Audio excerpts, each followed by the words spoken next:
Mendiang Gus Dur atau yang memiliki nama lengkap Kyai Haji Abdul Rahman Wahid hingga kini masih dikenal sebagai sosok tokoh bangsa yang senantiasa cinta tanah air.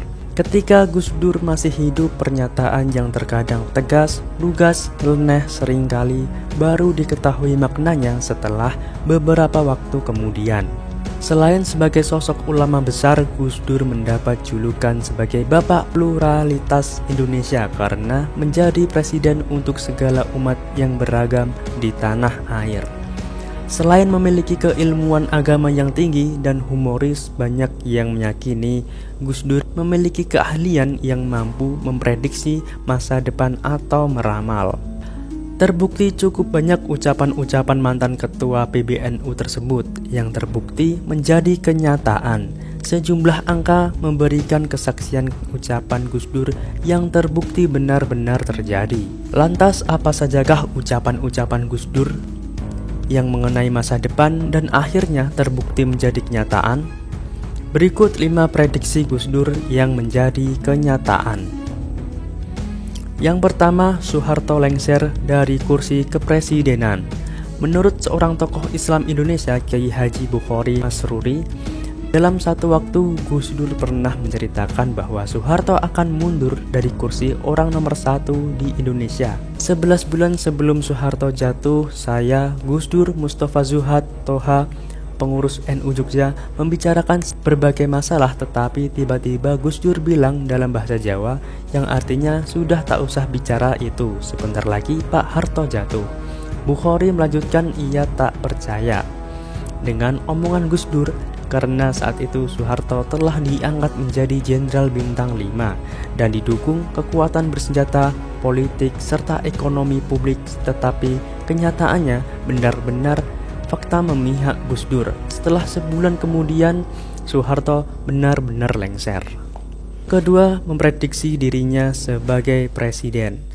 Menteri Koordinator Bidang Kemaritiman Luhut Binsar Panjaitan pun juga menceritakan kisah menariknya dengan Gus Dur. Suatu ketika Luhut bertemu dengan Gus Dur dan mengatakan jika Luhut tak perlu berangkat jadi duta besar karena sebentar lagi Gus Dur akan menjadi presiden. Omongan Gus Dur itu tak langsung dipercayai oleh Luhut. Ia tetap terbang menjadi duta besar, namun beberapa waktu kemudian Luhut kaget melihat Gus Dur berada sebagai calon presiden di pemilu tahun 99. Alhasil akhirnya Gus Dur benar-benar terpilih sebagai presiden pada tahun 1999. Yang ketiga, pelengseran dirinya sebagai presiden. Gus Dur pernah ditanya dalam sebuah acara stasiun televisi siapa yang harus bertanggung jawab atas pelengseran dirinya sebagai presiden. Gus Dur menjawab besok akan terbukti oleh bangsa ini sendiri. Gus Dur menyebut ada 2 nama tokoh nasional dan kenyataannya melalui buku berjudul Menjerat Gus Dur yang ditulis oleh Rizky Utama menjawab semuanya. Nama-nama siapa saja yang menjadi dalang pelengseran Gus Dur terungkap dalam buku itu. Yang keempat, Kyai Said Akhil menjadi ketua PBNU. Ramalan Gus Dur menjadi kenyataan. Kyai Haji Said Akhil akhirnya terpilih pada Muktamar ke-32 NU di Makassar pada usia 56 tahun.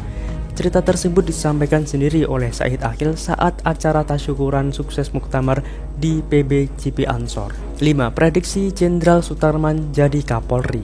Selanjutnya adalah pengakuan dari Jenderal Sutarman saat haul Gus Dur ke-4 di Cianjur. Sutarman adalah ajudan Gus Dur saat beliau menjadi presiden. Beliau mengucapkan Pak Tarman nanti akan jadi Kapolri.